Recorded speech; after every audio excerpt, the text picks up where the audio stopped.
most of you probably were here, October, end of October, for Rosie's funeral. Rosie, that theme, I kind of picked up on the idea of knowing your purpose in life. That I think, I just wanted to bring out how, for Rosie Cersei, the theme was, there was a question that she was asked, what events most shaped your life? And Rosie wrote down, my faith, my sons, and marrying Russ. That shaped her life, that gave her a purpose, and that she found her purpose by her faith, her motherhood, and being a wife to Russ Cersei. Russ was questioned also earlier.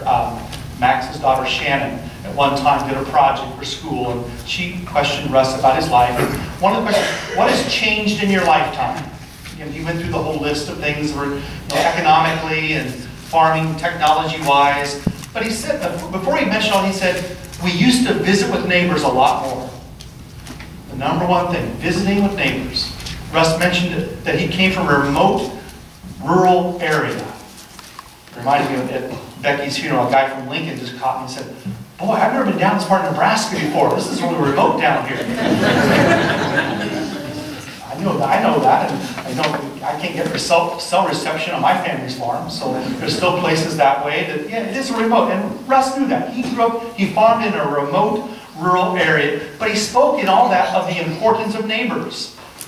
He says, my friendships made me realize how very important my wife has been to me. So even Russ, maybe didn't say it enough, but how important Rosie was to him, and understanding the meaning for him, what's changed in life, what's important in life, what things are happening, what he learned. And he said, what things have you learned in life that you want to share with other people? He said, make plenty of friends.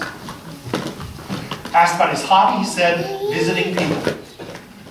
Is this just changed anybody here that you Russ Cersei? That this is just describing so well. I read that. Even he knew his purpose in life. Just the gift he had.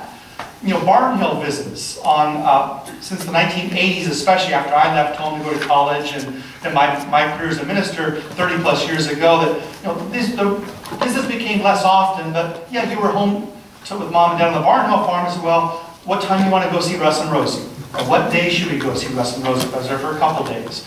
And then even a childhood memory, going back when Russ's truck pulling the yards, some of the kids would yell, Russ is here. And Diane would run to her room and hide. Well, she didn't like the teasing. And so she pushes through it. I didn't run. I would stay. I always knew that Russ would have a story. Russ would be talking about something about the farms or the past, or something about liberty, or something about Barnston that I didn't know. And I would learn more that day. Maybe something about sports. My dad and Russ probably didn't talk sports so much, but the idea of farming, what was happening and how things have changed. Even we all knew the victories of Russell Cersei. He didn't tell his war stories, but you knew he was a war veteran.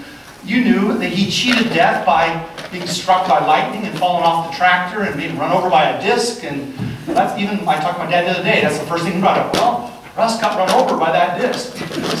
Yeah, there's one of Russ's great stories. I mean, cheating death numerous times in life.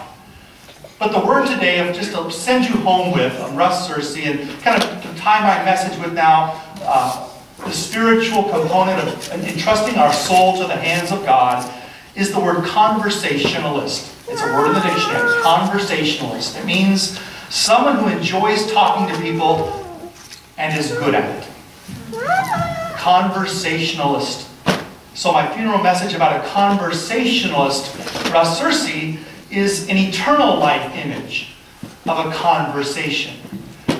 As reading, kind of looking at my notes, I'm sure I was clear on this, is some people question, well, what happens in the afterlife? And I just found where it's very clearly stated in our Catholic doctrine, that we shall all see and recognize one another. It's not a separation after earth, but only focused on God. No, we will see and recognize one another.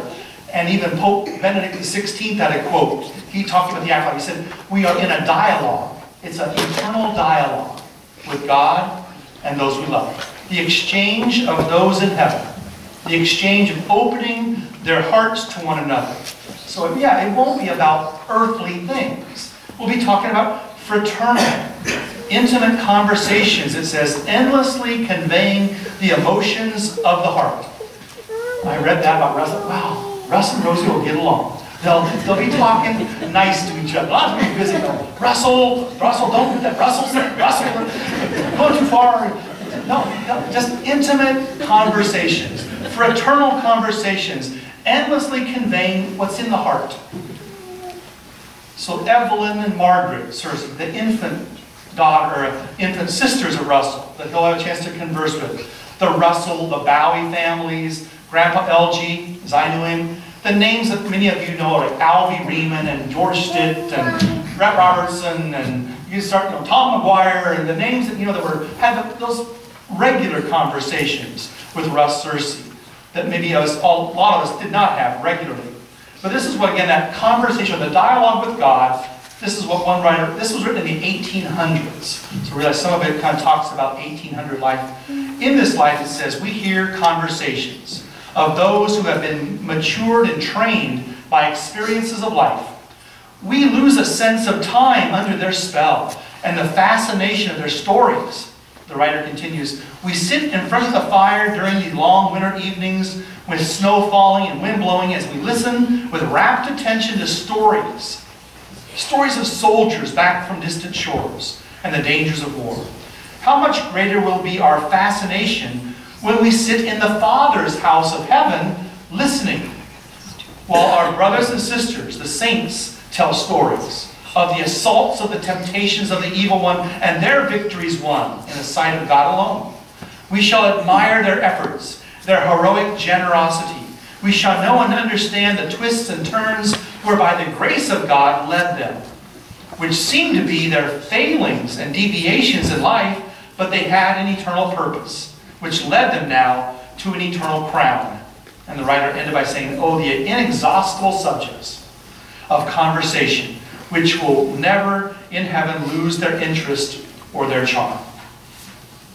So my short message with you today, with not a lot of stories, that just kind of your own stories to share with each other, that a World War II veteran from a remote rural Nebraska farm, a husband, a father, a grandfather, with many, many friendships and many, many good neighbors in conversation, started early in understanding a communion of saints, is how we say it in our church. The communion of saints that doesn't change. In the afterlife, the dialogue continues with Russell Searcy.